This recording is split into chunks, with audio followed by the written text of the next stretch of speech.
Nerds, just a quick heads up that the thing that you are about to watch is a segment from our full episode of The Boss Battle Show, which is our podcast about video gaming that you can find on any of your favorite podcasting services around the world. iTunes, Stitcher, Anchor, any of that stuff. Anyway, just so you know, maybe you want to go check out the full episode. On to the content. Last week, Game Developer Conference 2019 took place. Yeah. Which is always where, if you're uninformed, I don't know why you would be, but if you have been living under a rock for the last 20 years, Game Developer Conference is where it's not like E3 per se, but it's where game developers get together, show off new tech, things that they're working on in the industry, and more often than not, there's always some really interesting things. The biggest takeaway from this particular year was the announcement of Google Stadia. Google Stadia. We're going to talk about that for... That's probably like the main topic of the show this week. So, if you are unaware, Google Stadia, they had a huge keynote for it where they announced Google Stadia. Now, we kind of had some... This isn't news. We knew that this was in development. Yeah.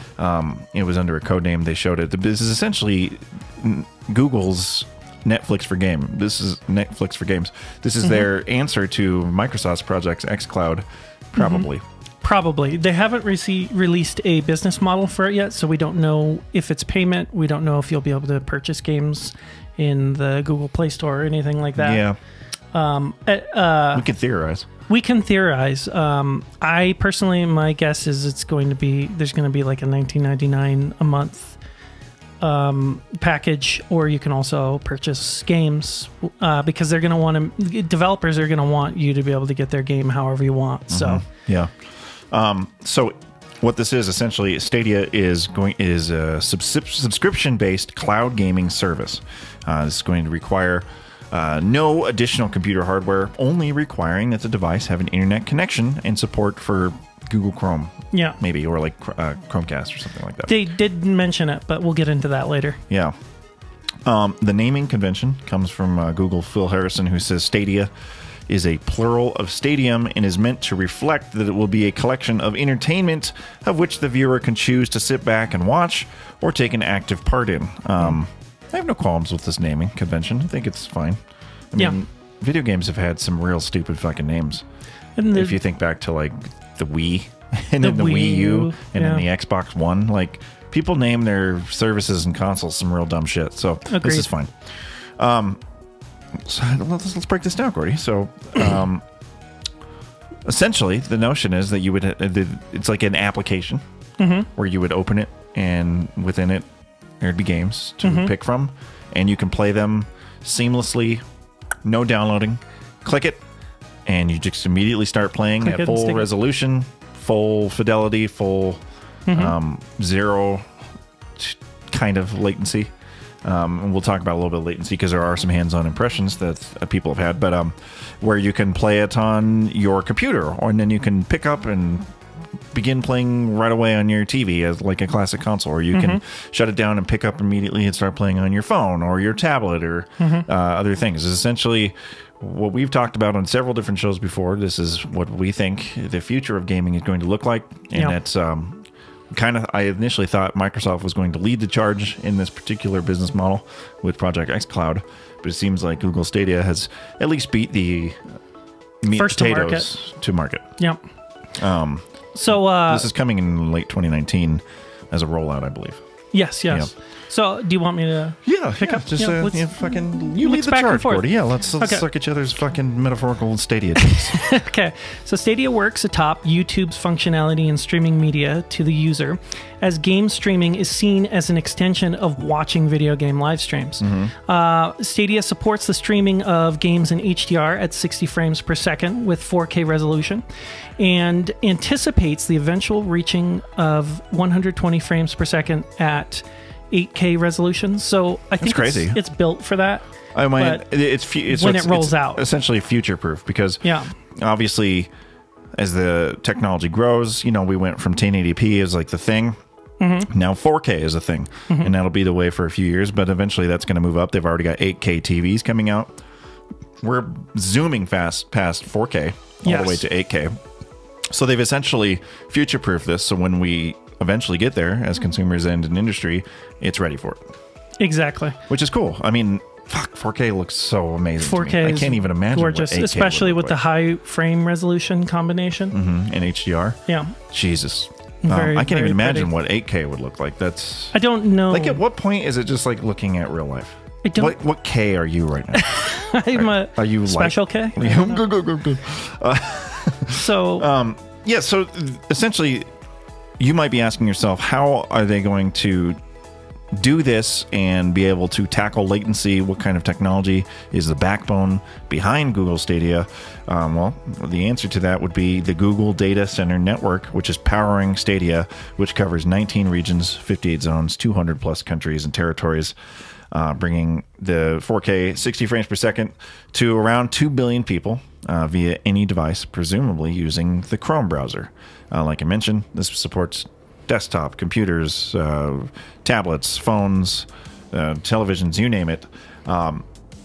It's got some serious nuts behind it. it does. So What do you got there for some specs, Gordy? So Stadia runs on a Linux operating system and was built on the Open Graphics API Vulkan. Oh. Is that it? That's exactly it. My- Spock. Yeah, They my should have just called it Stadia. Spock. They should have. They should have called it Google Stadia. Prosper. Yeah. Google Game Long and Prosper. So So the Xbox One X, Gordy, is Yeah. the most powerful console on the market right now. And that's not Xbox fanboy talking. That's fucking facts. Yes. This PlayStation 4 Pro runs at 4 point something teraflops. The Xbox One X is running at 6 teraflops, which is a decent amount of flops. However, Stadia is looking at running 10.7 teraflops of GPU. That's So fucking cray-cray. yeah, it's crazy. So that's both of them combined, I guess you could say. I don't know how that I think equates. it's, as they say, it's more powerful than both combined. Yes, by point some odd flops. but so let me read this next part. This is pretty crazy. So it's GPU, 10.7 teraflops. Each console blade will have a 2.7 gigahertz custom CPU and 16 gigabytes of RAM. But this is the crazy part right here. Stadia is not limited to one instance. Multiple Stadia instances can work together to render a game in parallel, allowing developers to push the limits of games beyond the stats listed per instance of Stadia above, and beyond what modern consoles are capable of. So they can basically daisy chain multiple. Explain that to me like I'm 5. So if you're in a data center, they have a blade. They have one of the consoles in their server. So right? this is like if you've ever seen Silicon Valley. Have you ever seen Silicon Valley? First 2 seasons. Okay, Hilarious. well, this guy. the fucking box that Gavin Belson is trying to develop, and they have the centers where they're like 15 boxes in the big tower. Yeah. It's kind of what essentially is like the server farms with the systems in it. Yeah, that's kind of how I envision it. I use the word blade because that's the designation that IBM gives it. I'm not Which sure. is a much cooler thing than box. Yeah. But so imagine you have a server, basically a server farm with all of each one of these blades is a console. Google Fox. With yeah, exactly. With this system, they will be able to work together. You'll be able to get multiple systems running a single game to kind of. I don't know what this means. Like, is this going to turn the visual fidelity of some of these games more like PC? Well, it's interesting because as much information as they give us, there's twice as much information we don't know. Giving us, that they're not giving us. Yeah. So there's a lot of partners though that are set up with this. Most notably, of course, Unreal Engine 4, so Epic Games and stuff, and Unity, and just a slew of other motherfuckers. Yeah. The only 2 games that are confirmed and that have been playable, and this is kind of what they're marketing it with at this point, are Assassin's Creed Odyssey, which is what initially, when it was in its pre-announced phase, we heard about that beta they had, and Doom Eternal will be coming to it. Yeah. And there are some impressions. People had hands-on with this at GDC, and there are impressions about it, and we'll kind of talk about some of the lag that people experience and things like that. But yeah, like we say, there is not a whole lot more news. Yeah. They haven't quite laid out what their business plan is going to be. We don't know if it's a subscription service. We don't know if it's a free service where you buy things as microtransactions, the games and things. Obviously, will be all digital. But supposedly that you can be able to start games without having to download the new content to your personal device, and you'll be able to start streaming games and playing them in as little as 5 seconds. Yeah, yeah, exactly. So you're on YouTube, someone's streaming. And by the way, and we'll get to it later, you can stream from Stadia very easily, or save content privately or publicly or with your friends. And if you're streaming YouTube, there will be YouTube integration. Yeah, and they're really, because obviously Google owns YouTube, so they're really just meshing the two services into a cohesive unit. So yeah, as you're saying, if you're streaming your game via Stadia on YouTube, you can just have like a instance where people can join in on your game. Yeah, they'll have a play now button. Right, but they can join in on your game like they showed in that demo. Oh, yeah. But it's, instead of running the same game in a couple instances, they're like a whole different perspective or a whole different thing, but it's all in one game, like that one, you know what I'm saying? Oh, yeah. You It's so they have all this functionality. Yeah. They have being able to play with people, pop in and, imagine Street Fighter or something like that, being on stream and getting into a queue. There's also the Play Now button that will allow you to just pop up the game if you own it or buy it within 5 seconds, start playing it. But down here in the notes, I think I call it, so during Keynote, Stadia... Stream Connect? Stream Connect. Yeah. Yeah. So with Stream Connect, and there's save it's a little confusing because a lot of the articles don't match quite what the video says. But yeah, it looks like there will be some level of interactivity from their perspective. Wait, Stream Connect. Yeah, so I skipped this. So Stadia will offer a feature called Save Share, allowing the sharing of save states. Gotcha. Now, it's unclear. There's not a whole lot of information if the save share will be limited to developers or like as a tool for players and streamers. That's right. So there's that, and then there's also the interesting feature of Stream Connect. That's right. So I was blurring those two. Yeah, Stream Connect. It looks like multiple angles. Being able to, so if developers choose, they can have you playing your game, but you will be able to call up the video stream of other people in your team-based squad so that you can see what they're seeing. And developers will be able to kind of, if they opt in, develop games where you can not only share screens with other team members, you might actually have a game built around the idea of having like a drone pilot that's coordinating the entire team. Yeah, and that's crazy. Yeah, and another thing is the addition of the Google Help functionality. So if you're stuck, you can be like, hey Google, or whatever their dumb fucking Android phrasing says. Be like, hey Googs, how do I fucking kill this guy in Sekiro? And it'll pop up like YouTube videos, guides and shit that are notable that you can watch in tandem while you're playing. So strategy guides are officially dead. Yeah, well, and it sounds like that button is also has some developer integration. So they're asking developers to actually be involved in that process. So it won't just be like YouTube videos popping up of like frickin' the cat playing the piano or something. Yeah. It's going to be targeted. You're going to find help for what you're looking for. Yeah. Controller wise, so Stadia is going to have its own proprietary USB controller, which connects via Wi-Fi directly to that Google data center. So instead of playing, I actually don't know quite how that works. So it's going through your router directly to the data center. Then that reduces the latency. Yeah. So what's happening here is your video game is being played elsewhere, and you're getting video signals. If you use your own controller, which you have the option to, or your USB, I think it probably works with mouse and keyboard too. You are sending signals to the center to control your character, and then it's just streaming the video back to your house, right? Instead of the Google controller plugging into your computer and then using your computer's onboard networking to send it out, or to your phone or whatever, it connects straight to your router and then connects, and that will reduce, a lot of the extra pathways. Cool. Super cool. You don't have to use that controller. It is set up for Xbox controllers and other things that link to your PC, so you can do that. It's the Xbox adaptive controller for people that have disabilities. That's been announced that's compatible with Stadia. So you don't have to use that weird controller. Frankenstein of the PlayStation and Xbox Xbox design. controller. It's fine looking. It is fine, and it sounds like it's made with like it'll be easier to switch between devices if you use the controller. But, and I probably would use it because it doesn't look terrible. No, we'll have to see how it feels in the hands. I haven't seen any impressions on it, but yeah. I mean, I like to play with first-party controllers of whatever I'm playing. If I'm playing Xbox controller, PlayStation controller. If I'm playing Stadia, I'm going to play with the Stadia controller. Which is how it goes. Yeah. Hundreds of publishers and studios are migrating games to the Stadia. So, like we mentioned, with Assassin's Creed, Ubisoft, and then id with or Bethesda and stuff. There's Bethesda, Take-Two, Q Games, Tequila Works.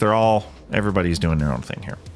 They also, though, however, have their own first-party developer, Stadia Games and Entertainment, who is just got the hottest head of the studio. Yeah, Jade Raymond came and she's leading that charge, focused on first-party content. Yep, helping other developers with advanced features on the Stadia platform.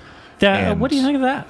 It's just so hot. She well, I mean, look at her. It's cool. Her resume. She has a fantastic career behind her, and I think an even better one ahead of her. Yeah, she's done some real great things with video games. I first heard of her with the Assassin's Creed franchise. Yep, Assassin's Creed 1.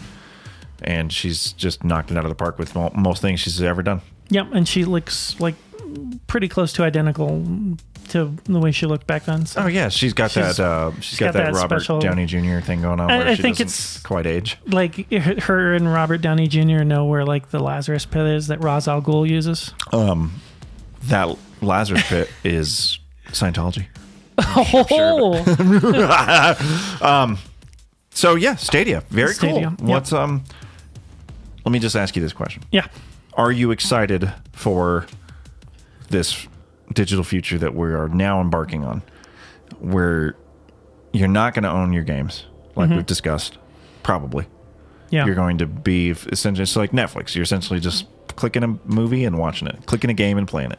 I am a torrent of anticipation and excitement for what it means for gaming, and a torrent of fear of what it means for gaming, because as they, like I said in the past, when you choose to buy a game because it's a good game, then that developer, you can vote with your money. You can say, hey, look, EA, I don't like your game. It sucks, eat it.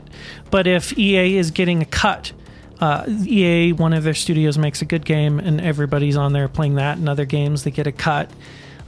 Based on a stream service, it takes a lot of power out of the hands of the consumer, I think, and that's just the beginning. I'm sure there's other ways that will make where this could either become less consumer-centric technology or more. I mean, because of the convenience side of things, and not to mention the fact that you can stack servers. We can start seeing games that are bigger and better than ever before. So, I'm cautiously optimistic, but at the same time giddy at what it means for games. I love this shit. I love the future. Yeah. I know a lot of people are upset about not owning games, and that's fine. You have that's totally fine. I don't give a shit because I love Netflix, but I don't care about owning my movies. I love Spotify. I don't give a shit about buying music anymore. But what about this? So when I play, I love Zelda. It's like one of my favorite games, if not my favorite game of all time. So much that you rarely ever beat them. Yes, exactly. I get all anxious and never finish some of them until years later. But I have Zelda, the gold cartridge, in my apartment. I have all of these classic games. The physical game, I've gone out of my way to buy it. When I finish a book on Audible, I will physically buy the book if it's good. These are trophies of landmarks of accomplishments in my life for notable media that I've consumed. As that disappears, what are you going to do? Go to buy a clamshell and print out your own art and put it up on your shelf? It's interesting. We'll have to see how it evolves for people that do have those types of habits. Yeah. Not a big thing. It's super cool. But also, think about this. You grew up in a time where collecting games, collecting physical media was that's just what we did. So there's a remnant of those habits that still reside within you, where you do still do those types of things. As we're going into a new generation, people are growing up with Spotify and Netflix. They don't have those same types of attachments. Yeah. So the vocal minority, unfortunately, what it is, of people that are upset about not owning, quote unquote, their games are the people like you and me, 30s through 40s and 50s.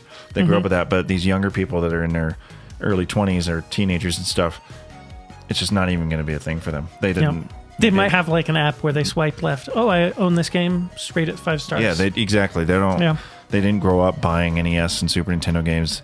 They probably don't even grew up playing with action figures. You know, Yeah. the notion of owning Tragic. things is unfortunately a dying medium, so to speak, and it has its own sensibilities of being kind of shitty, but also I fucking roll with it. Roll with the punches, dog.